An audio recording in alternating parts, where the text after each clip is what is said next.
All right, so today we have Celest Hansen, who's coming live here in Phuket, Thailand right now, right? Yeah. Hello. Awesome. Hey, so first, thanks for making time to come on to the podcast. For those that don't know who you are, tell us a little bit about what you're doing in Thailand right now. Okay. So I'm training in Phuket, Thailand at Muay Thai. I've been there for about 2 years. I've been in Thailand for maybe 6 to 7 years. And at the moment, I'm competing in the Road to One Thailand. And I have 2 more fights to go. Yeah, awesome. So the Road to One Thailand, that's the tournament that they're doing to be able. Do you get a contract with One FC after that, or how's that work? Yeah, so you get a contract for 6 fights. It's worth 100,000 American dollars. And yeah. That's pretty nice. That's good money over there too. Very, very good. Oh, amazing. Yeah. Yeah. How long, you get that? How long would you be able to live in Thailand on that money for? I think everyone spends it differently. So, I mean, you could live a really long time cheaply or a really good time shortly. But a long time, yeah. Yeah, I don't see you being the person that's going out and go party over in Patong or something like that and blow all your money. No. Yeah, that's a really awesome opportunity, and I think maybe a long time coming. How active were you in fighting during shutdown? I think you were fighting Muay hardcore and stuff like that. Is that correct? Yeah, I was fighting about once a month when everything opened back up. Or maybe a bit shorter, 2 weeks, I don't know. Yeah, because I remember at one point it kind of seemed like One was kind of just taking whoever was available to be able to come fight. So there's some people that got in then. There's people like Alicia from Phuket Fight Club, who's down there, who got a world title and stuff like that too. So for you, how old are you? I'm 28. 28. Okay. And how long have you been doing Muay Thai for? Since I was 21. So 21. 7 years. 7 years. And how many fights have you had so far? Do you know? 48. 48 fights. That's good in 7 years, especially for a foreigner. And so you're living full-time in Phuket. Is that correct? Yeah, I live here full-time, yes. Awesome. When you're in Phuket, how did you end up at the gym you're at, and what gym are you at? So I'm at Phuket Muay Thai. I ended up there. So I was in Koh Samui first. I lived there for maybe 1.5 years. And then I moved to Phuket. I went to a gym called Kalpitai, but unfortunately it closed. And then my trainer at the time, he just trained me when he wasn't working. So I didn't really have a gym for many years. And then when COVID started, Phuket Muay Thai had offered me sponsorship, which was really kind of them. And yeah, I've been with them ever since. So it's been really good. Awesome. So then how long have you been with Phuket Muay Thai? Probably maybe around 2 years now. 2 years. Okay. And that's kind of I think where I started seeing you be more active and stuff like that also in Thailand for on at least on social media, right? So I thought it was really cool. I think you used to have the picture, the green background that you see everybody that's fighting Muay hardcore that they have. Yeah. The telltale sign is cool to be able to see that growth. And I've seen you do a lot of awesome positive messages about that too. So what got you inspired to start, what got you started in Muay Thai? Someone called me fat. I thought that was a joke, by the way. That's no. Funny. It's real. Yeah, someone called you fat. Was this in Australia? Yeah. I met someone in Australia, then they called me fat, and then that finished. And then later on, I didn't ever do exercise. I couldn't even walk 100 meters. I hated exercise. And then because my family, they travel, so in your country, you call them the carnival. But in Australia, we call them the show. So I travel. I can't do any sports. Oh, wow. And then I went to a gym because I wanted to lose some weight, and they offered boxing. And I'd always dreamt of being a famous boxer, but I never thought it would happen. They're oh, we only do Muay Thai. So then I tried it out. And then like after the first class, I was like, "Can I please fight?" Sold. Yeah. So when you're saying like you're doing the shows, the carnivals and stuff, like what did like did you grow up doing that? Was there a certain period of time that your family was doing that, or was it kind of like the family business? Yeah, so it's like a generational thing. I was born into it, so we live in a caravan. We travel around. We don't have a house, so Mm. there's a lot of things I wasn't able to do. And yeah, that's just what my life was. I think when I was 11, my parents sent me off to boarding school, Mm. so I was able to have more of a stable life and school Yeah. life. Yeah. Yeah. It's ironic you end up in Muay Thai with that lifestyle too, because it's very like, same thing. It's very like transient for people who compete professionally and do this stuff for a living. So I guess it was. Would you say it was like an easy transition for you to do that kind of stuff, where you had to move away from your family and do that, or how was that? Yeah, I guess it was easy because I moved out of home when I was 11 years old. So, Yeah, and I mean, I'd always traveled, so it just felt probably normal. Yeah. yeah, and for people here, we have a lot of people that listen in North America. Shout out to everybody else around the world that's listening, but Americans, they notoriously they don't travel a lot. It's crazy, And, Yeah, Australia too. They don't leave their hometown. oh, really? You guys get a lot of we call them townies. Oh, yeah, Yeah. it's everywhere in the world. Yeah, you get that a lot, but that's surprising though because you got like you have Bali, you have like so many like nice, obviously Thailand, Malaysia, all these countries that are right there that are so close and easy to get to. So as you're going through this Muay Thai journey, like how long were you training before you had your first fight? So I trained probably about a month-ish in Australia. I asked them to fight and they said, no way. Like I was so bad. Like Yeah. the trainer would laugh at me. I couldn't even do a star jump. And they said, you've got to at least train for 6 months to learn how to protect yourself.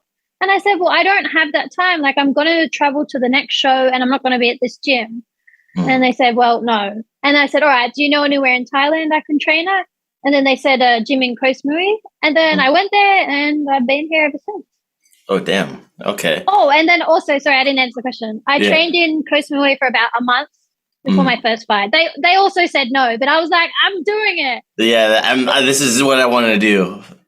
So you didn't do any like athletics or sports when you were growing up? Oh my god! At school, like when it was the exercise class, I was like, oh, I'm sick. That's a pretty inspirational story for anybody that's kind of going through this. It's funny. I'm sure you see people ask like, "Oh, am I too old to get started?" And it's like, dude, you're 15. Like, Yeah. go get it. I mean, I've seen people. One of my friends in Thailand are 50. Like, I think maybe they're like 54 now, but she had her first fight at 51. Whoa. Yeah. Whoa, that's freaking awesome. Just being in my 30s, I feel aches and pains. I can't imagine doing that in your 50s. Damn. So, like, what's your big goal in Muay Thai right now? Outside of getting into one championship, like I saw your last fight. I watched it. That was a mean right hook, by the way. I was I felt that was like yeah, that didn't look like it was a pleasant experience for your opponent. But what's your overall goal? My overall goal is to show the world that women are strong and beautiful. We deserve equal opportunity, and to make sure that the next generation doesn't have to go through what I went through. Yeah. So you were kind of going into that, from like a sports significance background. I talked about it a little bit for like our students, especially like we have kids programs and stuff here, and we talk about with the kids. So like our little kids, they know who you are, all right? Oh, thank you. Yeah, because it's important. It's part of like the story of Muay Thai, And were you the first woman to fight at Lumpini Stadium? Yeah. One of the first women, you and your opponent. Did you ever see that happening? Like if you have the opportunity, like I obviously they had the fat signs that said women do not touch the ring. It was like never. I honestly was like, I don't know if this is ever going to happen. I wanted it to, but yeah. Well, when I first kind of started and was finding out about all the information that not information, finding out things like I don't even know how to say it. That people would say to me, women are not able to fight. Women are shit. They can't fight. They're not strong. And then I would say to the Thai trainers, I was like, oh, I want to fight at Lumpini Stadium. And they were like, ha, ha, ha, go away. Go.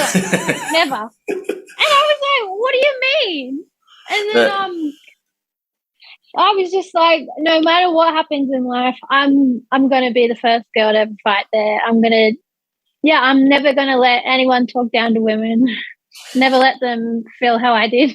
Yeah, that was pretty badass. So that was last November, correct? Yeah. Yeah, last November. How did that end up happening? How did that even come? Like, because I know that part of I know Ratchadamnern Stadium's doing it and stuff now too, which is awesome. To get more like international experience and to bring in more of like international standard in these international shows. So I understand like the stadiums in Thailand, what they're trying to do, but how did it come up where it's like, hey, we're going to have the first ever women's fight at Lumpini Stadium. We're going to have Celeste fighting on it. How did that come up? So there was some news I think I've seen on Facebook that said Lumpini are having discussions about having women fighting there. And I was like, oh my God, this is it. I knew this was going to happen. And I sent it to the boss of Singer Muay Thai. I was like, whatever you do, please make sure I am the first woman to fight here, please. And he said, all right, I'll try my best. And then he was talking to them. They said, yeah, for sure. And then I went on Facebook one day and there was a fight with Soros. I'm not sure. Do you know Soros? Mm-hmm. And a Thai lady, and they were scheduled to fight at Lumpini. And I said to the boss, I was like, what happened? Like, this is what I wanted more than anything in life. He said, I'm sorry. But then actually, I think I had seen 2 Thai women were going to fight there first. Mm-hmm. And I said that to the boss, and he's like, don't worry, I'll make sure you're the first foreigner. And I said, it's okay. Like, it's their country. Of course, 2 Thai women can fight. But then I think I seen the foreigner in the Thai, and I was so sad. And then actually Lumpini Stadium was closed. Yes. And the bout with the 2 Thai women, they fought in a car park outside of the stadium. And then Soros and the Thai woman fought outside the stadium. And they said to me, they were like, oh, your fight has been postponed 2 or 3 weeks. We're going to bring it back inside the stadium. And I was like, oh my God, this is sick. And then mine was the first to ever go in the ring. Yeah, literally making history in the sport. For me, I work in some of the as a referee, ring official, and all that stuff too. So I understand the significance of that, and I think a lot of people who are probably newer to the sport don't quite grasp how big of a move that actually is. To bring women into the stadium, and then for you to be the first one, like you said, it sounded like that was always the plan. You just didn't. You're like, I don't know how it's going to happen, but it's going to happen, right? Yeah, I knew it was going to happen. So going through and everything like that with your training, there's obviously so you've been training 7 years now, just probably a little over 7 years. Has there been a time where you wanted to quit? Oh, absolutely! Oh my God. 100%. Maybe a few times, more than once. The worst time, I think, was I had 3 really tough fights in a row. I think the first one, it was just after, when the stadium started opening after COVID. So I didn't really have anywhere to train. My trainer trained me, which was really nice, but I didn't really have the training I needed. I had fought Thai fight against a girl called Pet Jija. You know Pet Jija? Of course. Yeah, she's number one. Yeah. And I thought she was the same. At the time, I was 48 kilos. I wasn't really eating. I wasn't really training. I got to the stadium. I thought we were going to be the same size because when she was a superstar, she was a teenager. I got to the stadium and she's like the Hulk. And I was like, oh my God, what happened to you? Yeah, you should be like a kid. Yeah, and then this adult female was there, and she'd been weightlifting for 2 years. She disappeared off the earth and came back completely different. I was like, holy shit. Anyway, that fight happened, lost first round, and then the next fight I lost, and the next fight I lost, and I just felt really, really bad. And I was just really depressed and sad. And I think I stopped training for like a month or something. And I was like, I don't know what I want to do. And then I think that's how I ended up at Phuket Singer Muay Thai. Really? Because I was like, yeah, I'll just go train here for some fun. And then, yeah, that's how that happened. A happy accident, huh? Yeah. I feel like that keeps happening. Yeah. Well, the people that I've seen be most successful are the people who continue. And that's why I asked that question. So, like, during those times where you wanted to quit, what do you think? What is it that kept you going? Was it the person calling you fat, or no? I never thought about that person or that situation ever again. To be honest, it just was the starting point. Yeah, catalyst. Another time that I wanted to stop, I just trained so much and fought so often. Like I was fighting like maybe Friday, then Sunday, then the next week and the next week, and then I just didn't really have anything else. I don't know. And then I would stop. But with these periods that I had stopped training, I was even more sad. So I think what brought me back was knowing Muay Thai had saved my life and gives me purpose and goals and drive. Without it, I'm even sadder. So I have to find a balance. Like find other things I enjoy and training as well. Instead of being all or nothing, try to balance your life out. Yeah. Going into like what you're talking about is it gives you the purpose, right? So through your fight career, obviously it's not something that every fighter likes to think about, but like when you just stop being as active fighting, like think about like retiring from like high level competition, do you have a plan in place or like an idea at least of what you're going to do towards the end of that career? Yeah, absolutely. I want to open my own gym. Hopefully I find a partner that I would do that with, like a husband, and open. I like to do Thai food. Not that that's related to Muay Thai, but like it's still the Thai culture. Yeah, and maybe I would like to do like speeches at schools to like motivate women, and especially, but like not just women, like all people, like anyone that feels really lost. Just keep trying to find something that will give you purpose. Because that's what Muay Thai did for me. Same for me. So, and I think a lot of people that are in it, like I said, long term, generally the people that like is like one of those things like, shit, I wish I would have found this like sooner. When I was coming through it. So, for you, sounds like obviously you're in this for the long haul. Currently, you're ranked number 1 for WBC Muay Thai. You don't have the title, or do you? I fought for the title in Australia. Okay. Who was that against? A girl called Kim Townsend. She's Australian as well. Okay. So was that just like a national title, or what was that? That was the world title. They considered me to be Thai, I think. So that's how it kind of That's interesting. So is there like obviously one championship is, the road to one championship is taking precedence for you.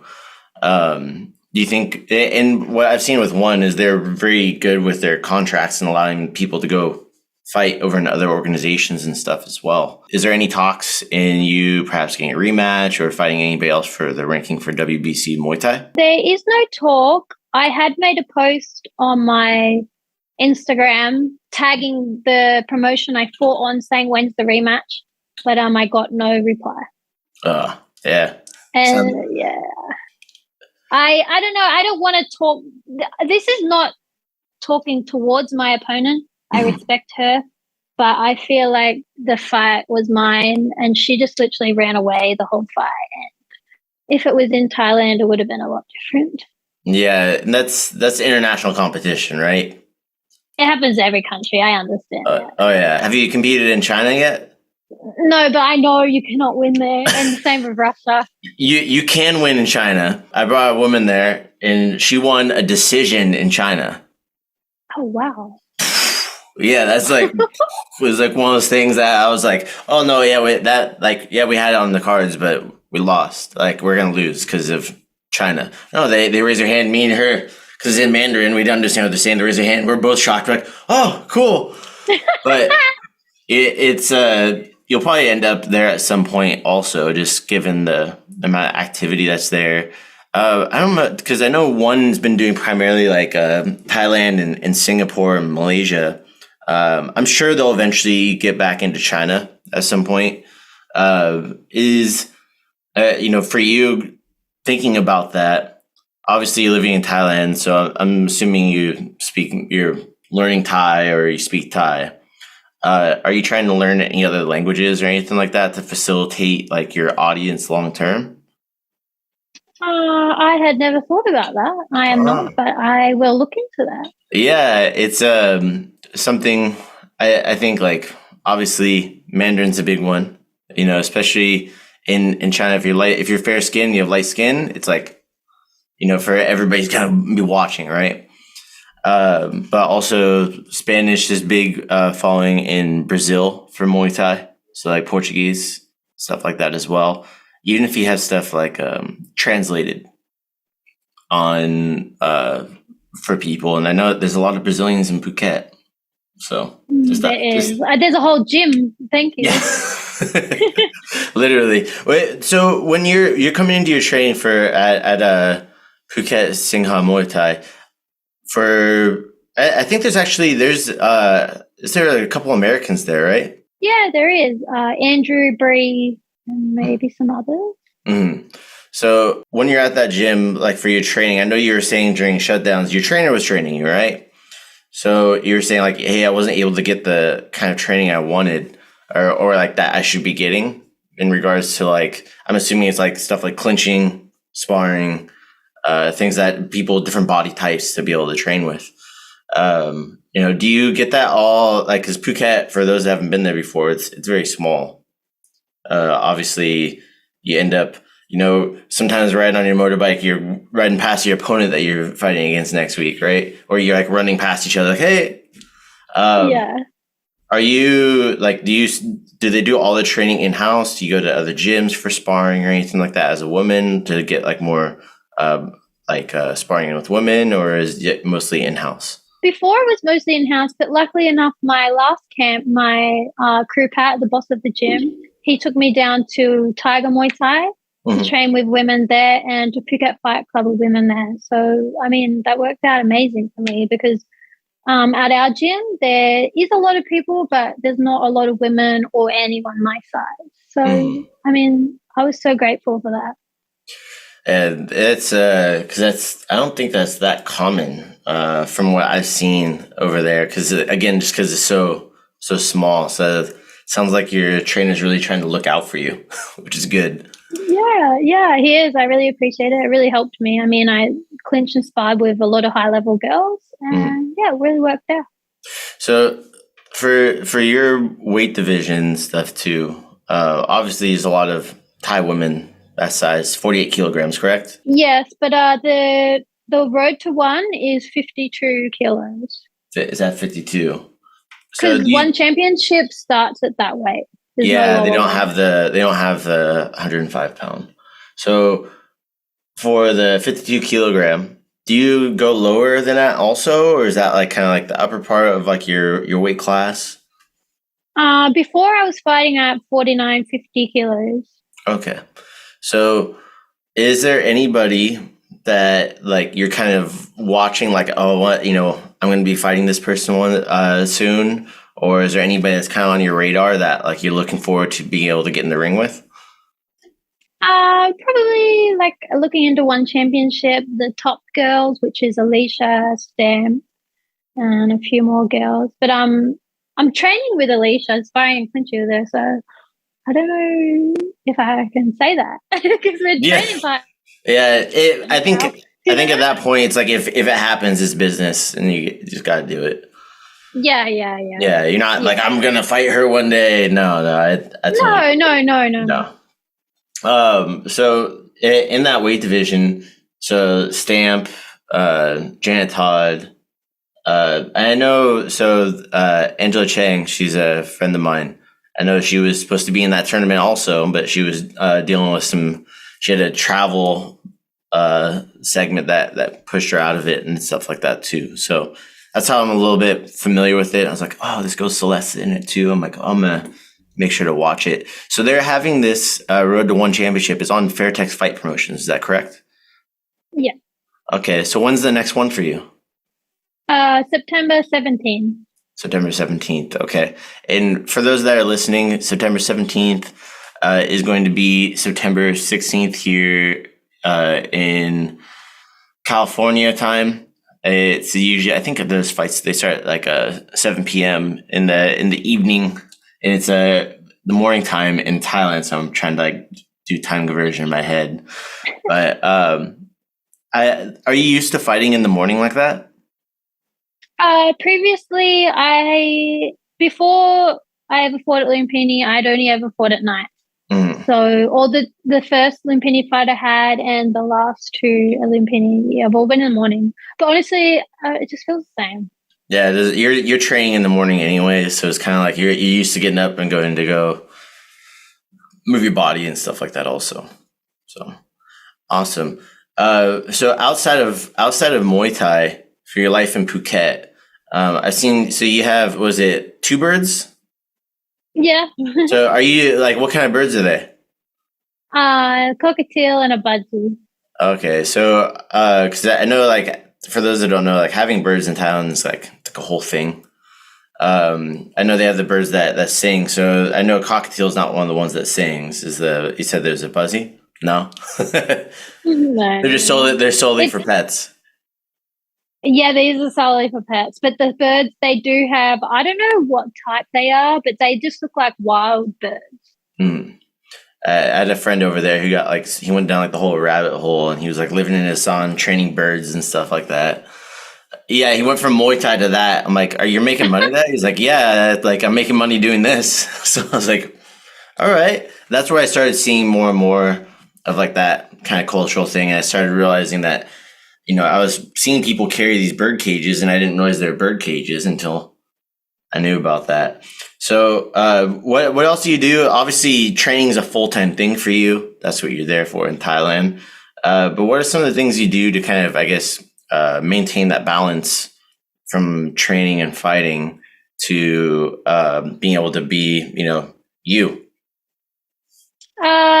Recently, like, because I'm so focused on the road to one, I haven't had any balance. But when I do have balance, basically, I just try to maybe, like, I know it doesn't sound fun, but like work online or meal prep, play with my birds, go for a motorbike ride.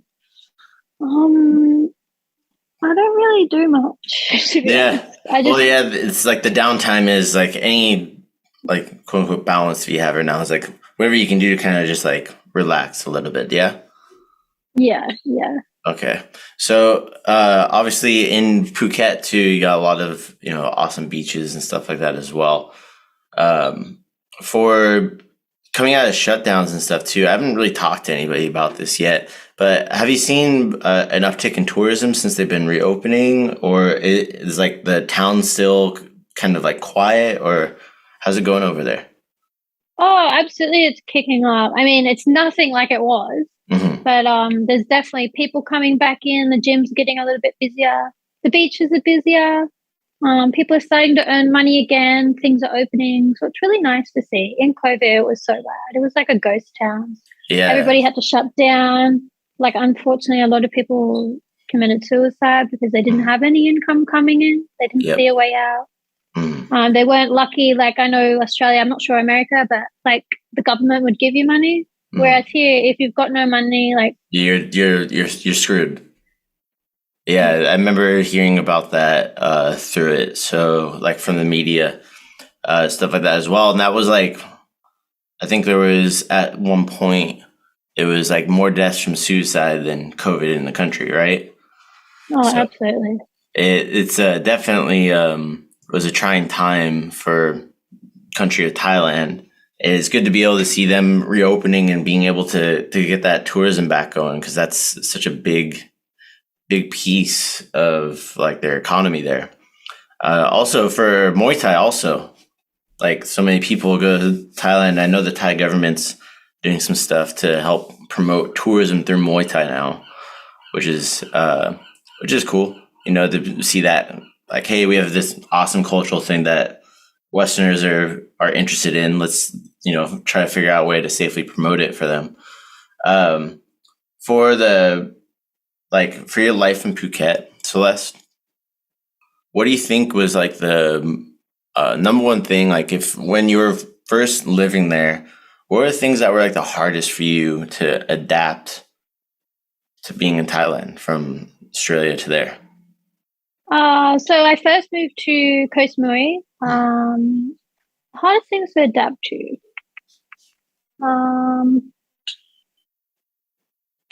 I don't know, because I've always had like a very different life. Mm. So it's easy for me to adapt to things. But I guess for someone that had always lived in a house and lived in the same place, maybe it would be like, I'm sorry, I don't know. No, it's okay. I put you on the spot for that one, but like like I said, you kind of covered that before. It makes sense that it wasn't that hard for you to kind of just get settled. You're like, oh, I'm in a new place again. Here we go. But, you know, obviously you put your roots in there. So was there, like, as you were doing that, like, what made you decide to go from Koh Samui to Phuket? Was it just kind of like boredom of being on Koh Samui? I think this might be too truthful, but I had a partner there when we broke up, and I didn't want to see them. So I went to Phuket. And there's also a lot of more opportunity in Phuket. There's more stadiums, more people. It's a lot bigger. Koh Samui was so small. And then in Phuket, I mean, I had better training. I had more opportunities to fight. It was just everything I wanted. Yeah, ended up being for the better, right? For more time. Yeah, one of those things that are like we said before, like the accident thing, like blessing in disguise. Yeah, it's the silver lining of the situation, right? Obviously, you know, it's funny. I've seen you joke about this a lot on there, but I know what you're gonna say. Yeah. So, what's the deal with like? Do you honestly get that many people asking you for free pics? I get a couple, yeah. That's like, you know, and I've talked to a couple of like women fighters about this. Is it just like anonymous profiles that are asking you for this stuff, or like? Most of them, yes, and then I say, yeah, sure, send me the money, and then I just Yeah, just send me the money, sure, yeah. But I think only a few of them sent me money, and I did send them. Like, why is it? They're going to look at my profile and do whatever they're going to do with my feet. So you might as well get money from it. I see all these girls saying they don't want the money, and I was like, "Oh, you send them to me." Yeah, hey, you're like, hey, I'll cut you back a little fee if you give me I'll give you a finder's fee. Yeah, exactly. What's wrong with you? You know, I get it. For some people, they think about it like, oh, I'm, you know, being objectified through it, or it's like it's sexualizing my body in some way. You know, I had somebody, a family friend, and she was dating like a famous like American football player, and she found out she was on something called like Rate My Feet or something like that. They took her pictures from her boyfriend where she was barefoot and cropped and rated her feet. Like, that's how I'm like, this exists. Yeah, so someone else is going to make money off your feet. Why not just do it yourself? You know? I mean, you make a point, and I see both sides. I see her side. Yeah, I see both sides, but I think it's freaking hilarious how you're using that in your social media.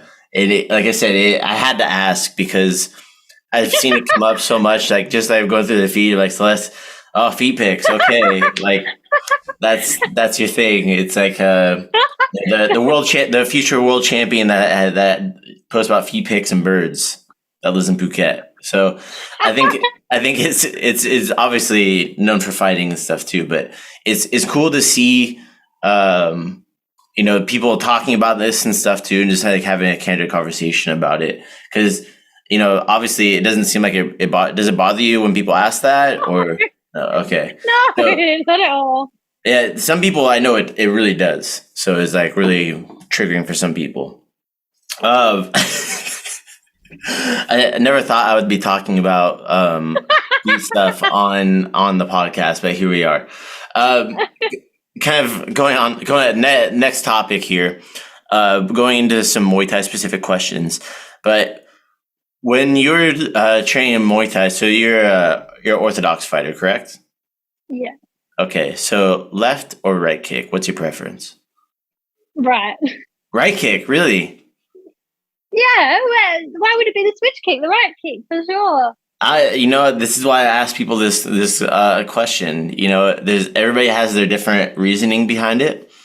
Some people say, "Hey, left kick is unexpected." Some people are like, "Well, right kick is my dominant leg. I make more power and stuff like that." Also, so that's like just one of the questions I like to go through with people and ask them about that.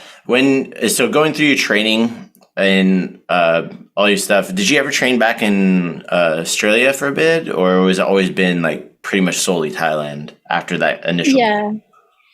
Thailand, yeah. Thailand, okay. So for anybody that's, let's say, a young woman that's getting started in Muay Thai, do you have any advice for them? Yeah, absolutely. Do it because you want to do it. Nobody's forcing you to do it. If anyone talks bad about you, ignore them and believe in yourself. And whatever you want from the sport, you can get it. Mm. Whether it's fitness, exercise, professional level, whatever you want, you can do it. Awesome. How can people follow you? How can they find you? They can follow me on my Instagram, Celest7, or Facebook, Celest Hansen. Yeah. All right. I'll make sure to get all those down in the show notes for anybody that's listening later. And then for, your training and stuff like that, life, is there anybody you want to give a shout out to? The list could go on and on, but basically everyone from my gym, Phuket Muay Thai, thank you. Thank you to every trainer I've ever had, and any gym partners and people who have sponsored me and believed in me. Anyone who liked or commented or give me a phone call, shout out to everyone, really. Yeah. Well, awesome. Well, Celeste, thank you for the time today. Wish you the best on the road to one championship. If you ever want to come on again, let me know. Happy to bring you on and talk about this and talk about stuff you're doing in Muay Thai. It's kind of one of the reasons why we have this podcast, to give people like you more platform and to be able to educate people on what people like you are doing. Thank you for having me on. I appreciate it. And thank you for what you're doing for fighters. It's really helped us. Awesome. And helped the fans listen. Of course. Thank you so much.